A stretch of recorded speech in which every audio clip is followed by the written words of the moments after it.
बच्चों की नज़र टोने टोनके के लिए बच्चे नहीं, यदि बड़े इंसान को भी नज़र लगती हो और बार बार नज़र लगती हो, आप काफ़ी परेशान हो गए हों, तो इस सहदेवी का प्रयोग कर कर आप अपने बच्चों को सुरक्षित कर सकते हैं। जब तक ग्रहण काल नहीं आता है या फिर ऐसी गलत चीज़ के सानिध्य में यह वनस्पति नहीं आती है।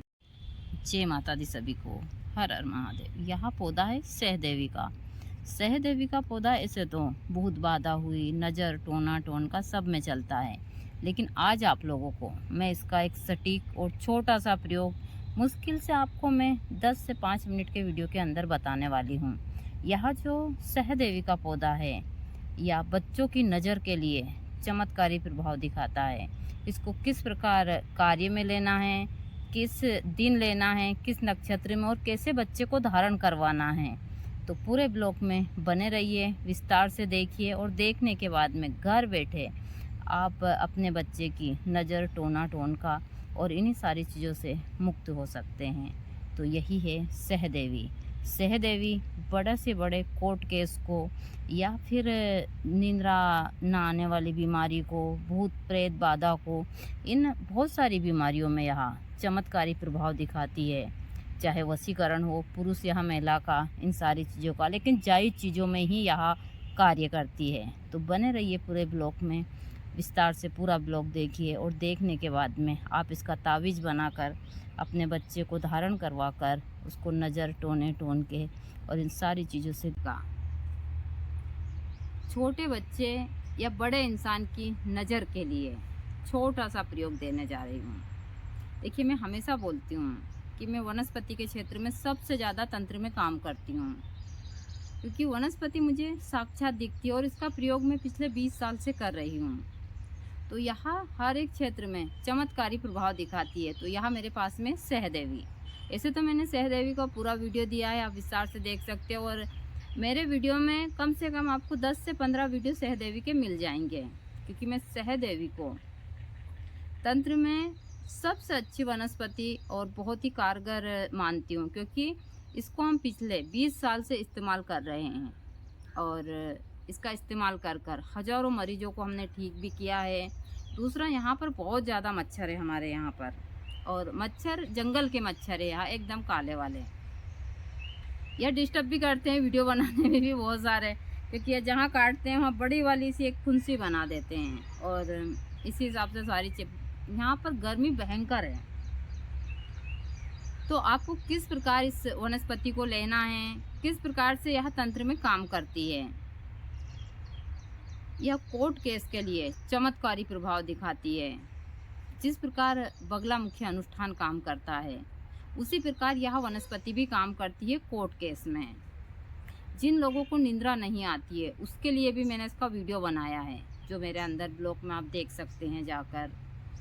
जिनको भूत प्रेत बाधा है, उसके लिए भी मैंने इसका वीडियो बनाया है।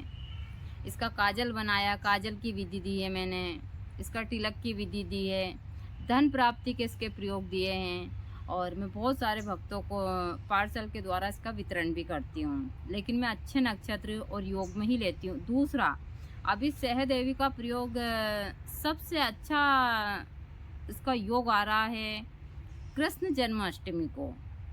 हम कृष्ण जन्माष्टमी को जो सहदेवी का बहुत सारा पौधा लेते हैं और इनको अनुष्ठान कर कर फिर हम सभी भक्तों को पहुंचाते, चाहे धन प्राप्ति के लिए और नज़र, टोने टोन के सबके लिए, क्योंकि सहदेवी का जो पौधा है वो सबसे ज़्यादा हम कृष्ण जन्माष्टमी के दिन ही लेते हैं। एक दिन पहले निमंत्रण देते हैं, फिर इस वनस्पति को लेते हैं। यह बड़ा ही चमत्कारी प्रभाव दिखाती है जब हम इसको कृष्ण जन्माष्टमी के ऊपर लेते हैं और इसका प्रयोग करते हैं, तो इसमें बहुत ही ऊर्जा आ जाती है। इसका एक मंत्र है, यदि मंत्र को अच्छे योग में, जैसे रवि पुष्प हुआ या फिर गुरु पुष्प या नवरात्रि में यदि कोई भक्त सिद्ध कर लेता है, तो वो घर बैठे ही अपनी बहुत सारी समस्याओं से मुक्ति पा सकता है।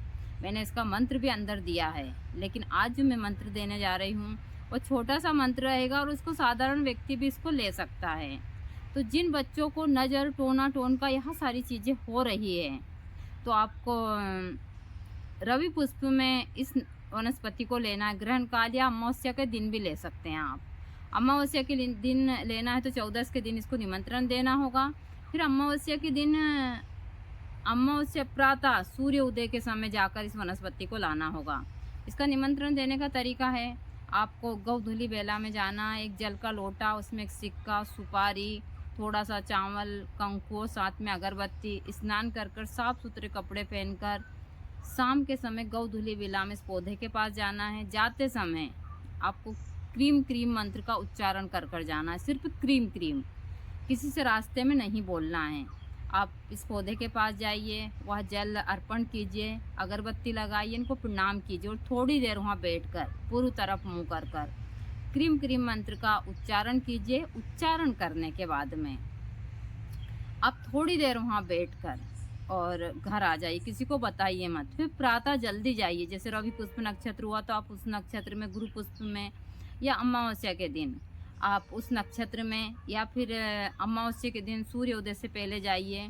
सीधे हाथ से इस पौधे को निकालिए, निकालने के बाद में लाल कपड़े में बांधकर घर ले आइए। घर लाकर इसको साफ पानी से धोइए, फिर दूध से स्नान करवाइए, फिर साफ पानी से, फिर इसको कुमकुम, अगरबत्ती और धूप दीप दिखाकर आप एक पटला लगाकर, इस पटले के ऊपर इसको रख कर कपड़ा बिछाकर लाल, और इसके सामने घी का दीपक लगाकर आप पूर्व तरफ मुँह कर कर आसन लगाकर बैठ जाइए। कम से कम ज़्यादा नहीं तो आप क्रीम क्रीम के मंत्र से इसको 111 बार अभिमंत्रित कर कर चांदी के ताबीज में भरकर काले धागे की सहायता से उसी दिन बच्चे को स्नान करवाकर और बच्चे के गले में इस ताबीज को डाल दीजिए। जैसा मैंने बताया कि जब तक यह ताबीज बच्चे के गले में रहेगा, बच्चा नज़र, टोना टोन का, भूत प्रेत बाधा सभी से दूर रहेगा जब तक ग्रहण काल नहीं आता है, या फिर इस ताबीज में यह जड़ी बूटी खराब नहीं होती है। जब यह मतलब सड़ जाती है, किसी कारणवश या से गिर जाती है तो यह क्रियाशील हो जाती है, फिर यह काम नहीं करती है। तो यदि आपको इसका सही उपयोग करना है तो आप इसमें फेविक्विक भी चिपका सकते हैं। और ग्रहण काल जब आता है तब आपके पास में कोई सा भी ताबीज, तिलक, कुछ भी हो, वह निष्फल हो जाता है। फिर उसको हमको उसी प्रकार से तैयार करना होता है। तो यह चीज़ें मैं हमेशा बताती हूँ कि जब भी ग्रहण काल आता है तो बहुत सारे भक्त बोलते हैं ना कि हम वह क्रिया करते थे, हमारी वो क्रिया बंद हो गई, सारी चीज़ें। तो यह इसी प्रकार से होती है। अब मुझे काट रहे हैं मच्छर भी, और मच्छर इतने छोटे छोटे से है कि समझ ही नहीं आता कि इतने छोटे मच्छर कहाँ से आए, पता नहीं। और ऐसे चिपकते हैं, यहाँ काटा है, यहाँ ऐसे कर दिया है, इस साइड भी एकदम लाल बड़ा बड़ा बना दिए हैं। यहाँ जो पेड़ है इनके जो रस है वह चूसते हैं और फिर इस हिसाब से यहाँ हमको भी काटते रहते हैं। तो यही सारी चीज़ें हैं। तो मैं आप लोगों को हमेशा बहुत ही सरल और आसान से यह प्रयोग जो बताती रहती हूँ। आप भूत प्रेत बाधा वाले व्यक्ति को भी इस ताबीज को पिना सकते हैं स्नान करवा कर। अमावस्या के दिन हो या किसी दिन भी हो, उस व्यक्ति को आप साफ पानी से स्नान करवाइए। स्नान करवाने के बाद में आप इस ताबीज को उस व्यक्ति को काले धागे की सहायता से, कोई से भी, बच्चे को तो हमेशा चांदी के ताबीज में ही पिनाना चाहिए, लेकिन बड़े व्यक्ति को आप किसी भी चीज़ में इसको पिना सकते हैं। देखिए, मैं हमेशा बोलती हूँ कि मैं बहुत ही सरल और आसान से बहुत सारे प्रयोग देती रहती हूँ। यदि आप सही तरीके से इनको करते हैं और पूरा वीडियो देखते हैं तो आपको यह इन चीज़ों का पता चलता है। और यदि आपको मेरे वीडियो अच्छे लगते हैं तो आप इन चीज़ों का सपोर्ट कीजिए इस चैनल का, ताकि लोगों को घर बैठे बहुत सारी जानकारियाँ मिल सके, वह अंधविश्वास से बाहर निकले। मैं आप लोगों को यह प्रयोग इसलिए दे रही हूँ इसको कि जिन लोगों के पास आप जाते हैं सारी क्रिया करवाने, वह भी इसी हिसाब से चीज़ें देते हो, कोई अलग हिसाब से नहीं देते हैं। जैसे मैं हूँ, मैं बहुत सारे नक्षत्र में इन वनस्पतियों पर, लेकिन एक चीज़ होती है, जैसे हमारे मंदिर है तो मंदिर के अंदर हम हवन पूजन करते, ऊर्जा होती है। एक साधारण इंसान उस हिसाब से नहीं, लेकिन आप इन नक्षत्रों में लेते हैं तो यह जड़ी बूटियाँ और पावरफुल हो जाती है और यह सही तरीके से काम करती है। तो यह चीज़ें मैं हमेशा बोलती रहती हूँ कि आप सही तरीके से इन वनस्पतियों को लेते हैं तो यह काम ज़रूर करती है। अच्छे नक्षत्र, अच्छे योग में इनको लेकर और आप ज़रूर प्रयोग में लीजिए। मैं जो भी कार्य कर रही हूँ वह जनहित के लिए कर रही हूँ कि आप लोग घर बैठे इन चीज़ों में फ़ायदा उठा सकें। सहदेवी के हज़ारों प्रयोग हैं और आपको इसका बड़ा पौधा भी देखना है तो अंदर वीडियो में जाकर आप आराम से देख सकते हैं, क्योंकि बहुत सारे भक्त मुझे बोलते रहते हैं कि माता जी हमको समझ नहीं आती है, तो आप अंदर वीडियो में जाकर भी पूरा पौधा फूल सहित भी देख सकते हैं। यहाँ पर तो वनस्पतियों का भंडार है। माँ प्रकृति की कृपा से इतनी सारी वनस्पतियाँ हैं हमारे यहाँ कि मैं इसके बारे में जितना बताऊँ उतना कम है। तो यही है सहदेवी। सहदेवी इसका नाम ही है देवी, क्योंकि यह चीज़ें मैं हमेशा बोलती हूँ। तो यही मेरी चीज़ें इसी हिसाब से चलती है।